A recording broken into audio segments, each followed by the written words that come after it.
ইমামের খুতবা শুনল, যতবার পা ফেলেছে মসজিদ যেতে ততবার পা সমান। 1 বছর তাহাজ্জুদ আর 1 বছর নফল সিয়াম রোজা থাকলে জানি কি হয়, তাই হবে। এই কথা মুহাম্মদ সাল্লাল্লাহু আলাইহি ওয়াসাল্লাম বলেন। পরের অংশে আল্লাহ বলেন, কুলু ওয়াশরাবু ওয়ালা তুসরিফু। পৃথিবীর মানুষ, খাও পান করো, বেশি খায়ো না, বেশি পান করো না। ইন্নাহু লা ইউহিব্বুল মুসরিফিন। বেশি খাওয়াকে, বেশি পান করাকে আল্লাহ পছন্দ করেন না। বেশি খায়ো না, বেশি পান করো না। বেশি খাওয়া, বেশি পান করাকে আল্লাহ পছন্দ করেন না, এ কথা আল্লাহ বলেন। এখানে যে হাদিসটি পরে আসবে ওই হাদিসটি এখনই বলে সামনের দিকে যাচ্ছি, সময়ের গতিতে আবারও আসতে পারে ইনশাআল্লাহ। আমরা যে শুনেছি মাচাচি গ্রামের আলেম ওলামার মুখে যে 3 ভাগে ভাগ করে খেতে হয়, এইটি সহিহ হাদিস, কথাটা ঠিক। মেকদাম ইবনে মাদি কারাব রাদিয়াল্লাহু তাআলা আনহু বলেন, রাসূল সাল্লাল্লাহু আলাইহি সাল্লাম বলেছেন, মা মালা ইবনে আদম বেআন শাররাম মিন বাতনি। আদম সন্তান যেসব ব্যাগ থলে পূর্ণ করে, জিনিস ভর্তি করে, তার সবচেয়ে খারাপ ব্যাগ, সবচেয়ে খারাপ থলে পেট। এর চেয়ে আদম সন্তানের কোনো খারাপ ব্যাগ নেই। আদম সন্তান যাতে জিনিস রাখে, আদমের ছেলে মেয়ে যাতে জিনিস রাখে, তার সবচেয়ে খারাপ কোনটা? পেট। এবার বলছে,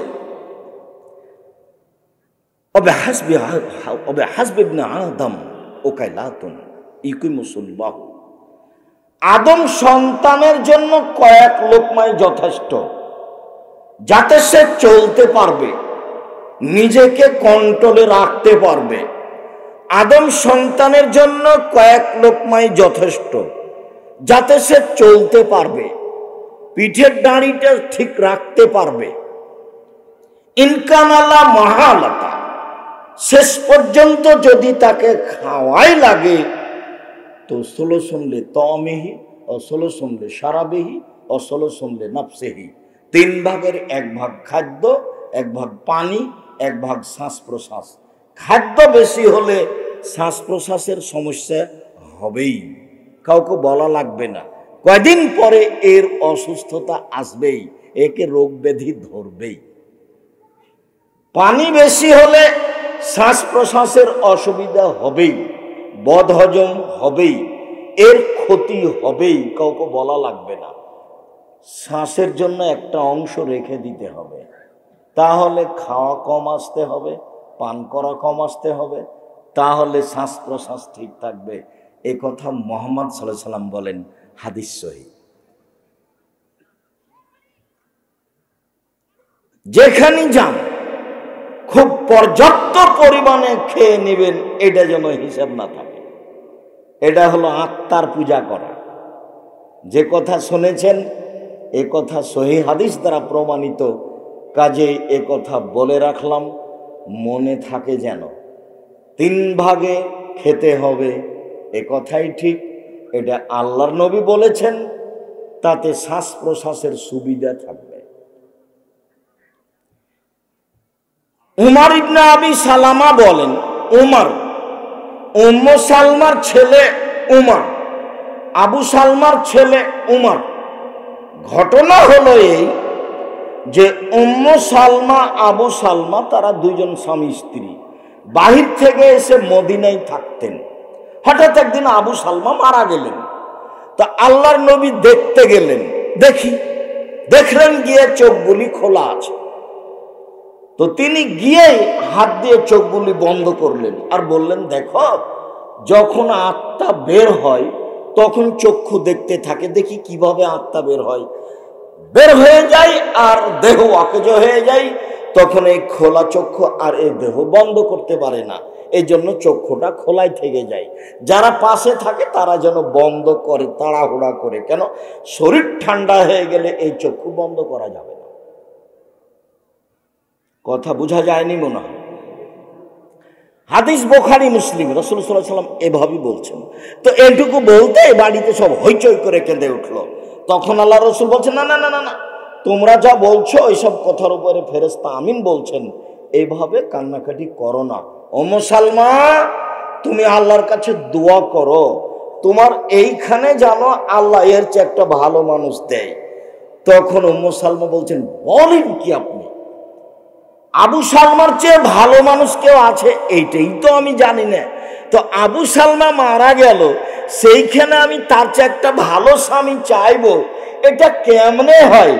আবু সালমার চেয়ে তো ভালো মানুষ কেউ আছে আমি জানি না, তা আমি কি করে বলবো যে আবু সালমার স্থানে একটা ভালো মানুষ আমাকে স্বামী হিসাবে দাও?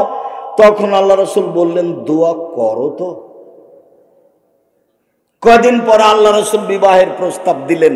তখন উম্মে সালমা বলছেন, ওহ রে, আল্লাহর নবী আমাকে বিবাহের প্রস্তাব দিবেন তা তো আর আমি মনে করিনি। যার কারণে আমি বলেছি আবু সালমার চেয়ে দামি মানুষ আবার কে কে এমন আছে যাকে আমি চাইবো?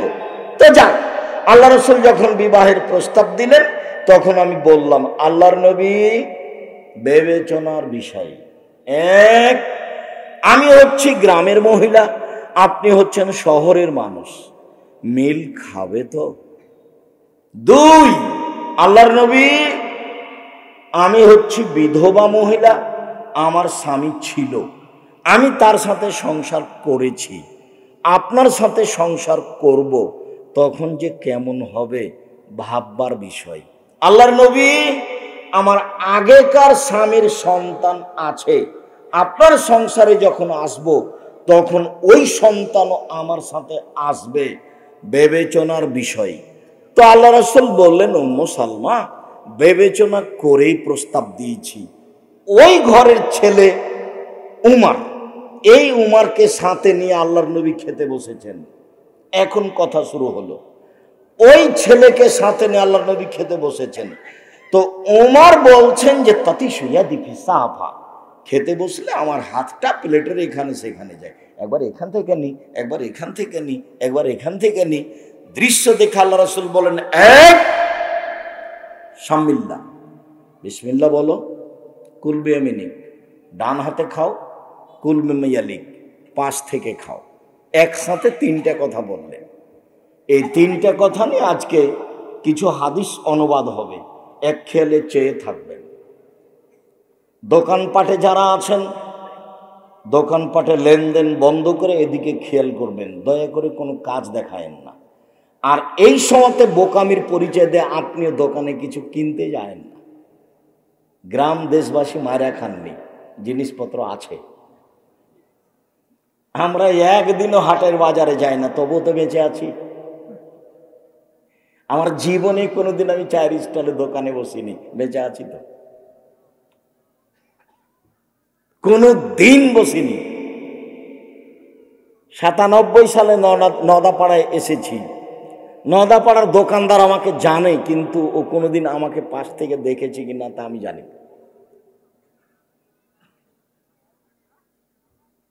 তো এখন দোকানে বসে সময় কাটাবেন না। এই যে বিসমিল্লাহ বলো, ছেলে মেয়েকে নিয়ে একসাথে খাবেন, জরুরি কথা আছে, ছেলে মেয়েকে বলে দিবেন বিসমিল্লাহ বলো। হুযায়ফা রাদিয়াল্লাহু তাআলা আনহু বলেন, আল্লাহর নবী বলেছেন, ইন্না শায়তান ইস্তাহিল্লুত তাম, নিশ্চয় শয়তান ওই খাদ্য খায় যেই খাদ্যে বিসমিল্লাহ বলা হয় না। আপনার স্ত্রী দায়িত্বশীল হিসাবে যতবার বাচ্চাকে দুধ খাওয়াবে ততবার বিসমিল্লাহ বলবে। যদি বাচ্চাকে দুধ খাওয়ানোর সময় বিসমিল্লাহ না বলে, এই দুধ শয়তান খাবে, নিশ্চিত খাবে, অবধারিত খাবে। আল্লাহর নবী বলেছেন খাবে, অতএব খাবেই খাবে। বিসমিল্লাহ বলে খেতে বসবেন, নইলে এই খাদ্য শয়তান খাবে, কাউকে বলা লাগবে না। জাবের রাদিয়াল্লাহু তাআলা আনহু বলেন, রাসূল সাল্লাল্লাহু আলাইহি ওয়াসাল্লাম বলেছেন, ইজা দাখালা আহাদুকুম বাইতাহু যাকারাল্লাহ ইনদা দখিলা ইনদা তামিহি কালা শায়তান লা মাবিতা লাকুম আলা আশা। যখন কোনো মানুষ বাড়িতে ঢোকে সালাম দিয়ে ঢোকে, যখন কোনো মানুষ খেতে বসে বিসমিল্লাহ বলে, তখন ইবলিস অন্যান্য শয়তানকে বলে লা মাবিতা লাকুম আলা আশা, এই বাড়িতে থাকারও নেই, এই বাড়িতে খাওয়ারও নেই, কেটে পড়ো। থাকাও যাবে না, খাওয়াও যাবে না। থাকা যাবে না কেন? সালাম দিয়ে ঢুকেছে এই জন্য। বাড়িতে কেউ না থাকলে সালাম দিয়ে ঢুকবেন, বাড়িতে ফেরেশতা আছে। জরুরি বিধান, জরুরি, লজ্জাবোধের কিছু নেই। সালাম দিয়ে ঢুকতে হবে। স্ত্রী আছে, হঠাৎ করে বলবেন এত বড় কাজ কেমন হলো, কেমন কেমন লাগছে, ভালো লাগে না, যেন নুন নাই আন্নায় না লাগছে। কেমনে বলি? জি না, সালাম দিয়ে ঢুকতে হবে। চাঁপাই নবমজের ভাষায় আপনি তো সালাম দিয়ে ঢুকবেন, আপনার বাপকে ঢুকতে হবে, আপনি বাধ্য। এখানে আপোষের কোনো সুযোগ নেই, সালাম দিয়েই ঢুকতে হবে, বিসমিল্লাহ বলেই খেতে হবে। তিনি বলেন, ইজা দাখালা আহাদুকুম ওয়া লাম ইয়াজকুরিল্লাহ দখিলান তামিহি কালা শায়তান মাবিতা লাকুম আশা। যখন কেউ সালাম দিয়ে ঢোকে না, বিসমিল্লাহ বলে খায় না, তখন শয়তান বলে এই বাড়িতে থাকো আর খাও। হাদিস বুখারী মুসলিম, সন্দেহের কোনো অবকাশ নেই। জাবের রাদিয়াল্লাহু তাআলা আনহু বলেন, আল্লাহর নবী বলেছেন, ইন্নাশ শাইতান ইয়াহজুরু ফি কুল্লি শাইইন মিনকুম হাত্তা ইয়াহজুরু ইনদা তাম। শয়তান আপনাদের সব জায়গাতেই থাকে, শয়তান আপনাদের সাথে সব সময় মানুষের সাথে থাকে, এমনকি খাওয়ার সময়তেও থাকে। এখানে একটা হাদিস বলবো, এ হাদিস শেষ হলে ইনশাআল্লাহ। এজা সাকাতাত মিন আহাদিকুম আল-লুকমা, খেতে বসে যদি কিছু ভাত পড়ে যায়, রুটি পড়ে যায়, তো ফালিমিত মিনহাল আযা, উঠিয়ে নিয়ে দেখতে হবে ময়লা মাটি কিছু লেগেছে, লাগলে সরিয়ে দিতে হবে। ওয়াল ইয়াকুলহা, তারপর খেয়ে নিতে হবে। ওয়ালা ইয়াদাহলি শয়তান, শয়তানের জন্য ছেড়ে রাখতে হবে না। ওয়ালা ইয়াদরি ফি জানাল বারাকা, তার জানা নাই কোন ভাতে বরকত রয়েছে। অতএব খেতে বসলে শয়তান এখানে আছে, এ কথাই ঠিক। একে বিসমিল্লাহ দিয়ে ঠেকাতে হবে, পড়ে গেলে উঠিয়ে নিতে হবে, ময়লা লাগলে সরিয়ে দিতে হবে, সেটা আবার খেয়ে নিতে হবে। সেইটা গরুর চারি গরুর নান্দে দিতে হবে না, আরোটা দেন, আঙ্গুল চেটে খেতে হবে, প্লেট চেটে খেতে হবে।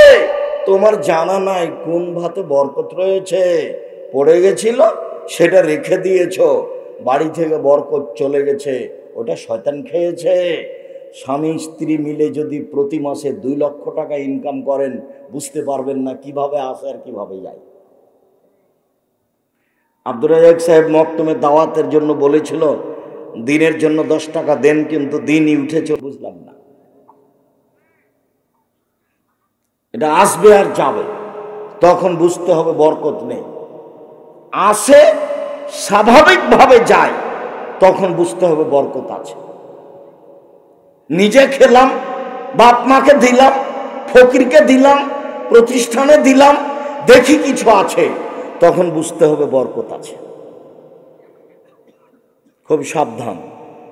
আয় ব্যয় বোকামির পরিচয় দিয়ে করতে হবে না, আর স্ত্রীর সাথে পরামর্শ করেই করতে হবে। স্ত্রী বোকা মানুষ হলেও তাকে বুঝিয়ে নেওয়ার চেষ্টা করতে হবে, দুইজনের সমন্বয়ে সংসার চলবে।